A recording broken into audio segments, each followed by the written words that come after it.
America और Israel की ओर से कई सप्ताह तक किए गए हमलों के बावजूद ईरान की मिसाइल ताकत पूरी तरीके से खत्म नहीं हुई। अमेरिका और ईरान के बीच अब तक युद्ध समाप्त करने को लेकर कोई औपचारिक समझौता भी नहीं हुआ जिस पर मुहर लगी हो।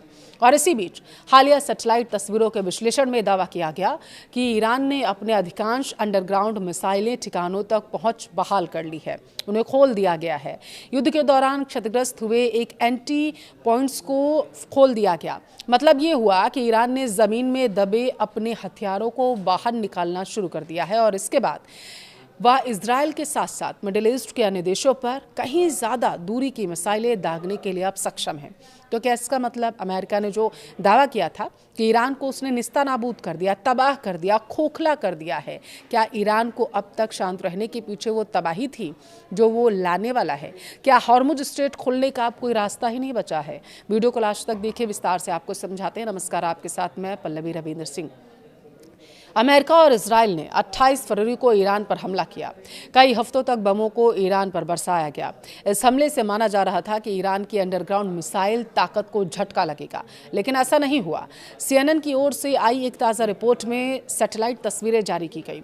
इसमें दिख रहा है कि जिन सुरंगों और मिसाइल ठिकानों को युद्ध के दौरान निशाना बनाया गया था, उसमें से ज़्यादातर एक बार फिर से एक्टिव हो गई हैं। सैटेलाइट तस्वीरों के विश्लेषण के मुताबिक अमेरिका ने 69 सुरंगों के एंट्री पॉइंट्स को तबाह कर दिया था, जिनमें से 50 को दोबारा फिर से खोल दिया गया। ये सुरंगें पूरे देश में फैली हैं। 18 अंडरग्राउंड मिसाइल ठिकानों का हिस्सा हैं।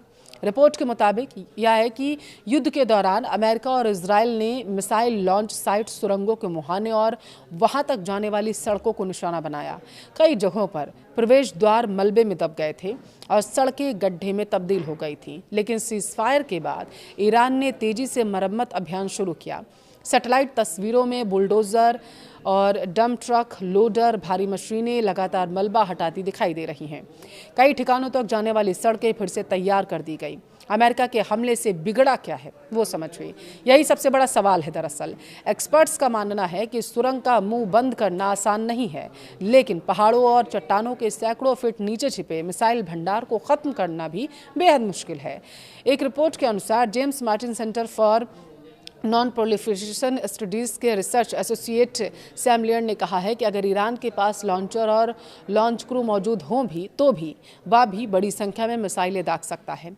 उनके मुताबिक ईरान के पास अब भी पर्याप्त मिसाइलें मौजूद हैं और उन्हें दोबारा लॉन्च करने से रोकने वाली कोई बड़ी बाधा दिखती ही नहीं है। ईरान के पास अब कितनी मिसाइलें हैं, ये दावा पूछ रहा है कि वो क्यों कर रहा है ईरान, सभी लोग पूछ रहे हैं। अब इस पर एक्सपर्ट्स ने क्या कहा है वो जानिए। दरअसल ईरान के अंडरग्राउंड नेटवर्क में अब भी तकरीबन माना जा रहा है कि 1000 मिसाइलें मौजूद हो सकती हैं। इनमें से कई ठिकाने पिछले 2 दशकों में खास तौर पर इस तरह बनाए गए थे कि वे हवाई हमलों को टाल सकें, झेल सकें। युद्ध के दौरान अमेरिकी राष्ट्रपति डोनाल्ड ट्रंप लगातार दावा करते रहे कि ईरान के मिसाइल कार्यक्रम को बुरी तरीके से नुकसान पहुंचाया गया। मार्च में उन्होंने सोशल मीडिया पर लिखा था कि ईरान की मिसाइल क्षमता और लॉन्च सिस्टम को खत्म करना युद्ध के प्रमुख लक्ष्यों में शामिल था। अमेरिका ने फैक्ट्रियों पर भी हमला किया था। हमला युद्ध के दौरान अमेरिका और इजरायल ने सिर्फ मिसाइल अड्डों पर ही नहीं बल्कि मिसाइल निर्माण से जुड़े कारखानों, रॉकेट ईंधन बनाने वाली इकाइयों, इलेक्ट्रॉनिक कंपोनेंट्स तैयार करने वाले केंद्रों पर भी किया था।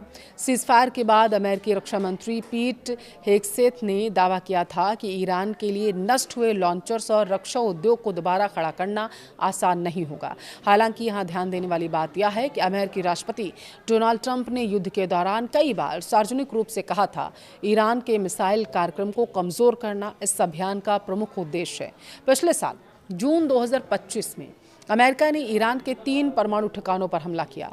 इस साल मार्च में भी अमेरिकी और इजरायल ने मिलकर ईरान पर हमला किया। ट्रंप ने इन हमलों का लक्ष्य ईरान की मिसाइल क्षमता और लॉन्च सिस्टम को नुकसान पहुंचाना घोषित किया था।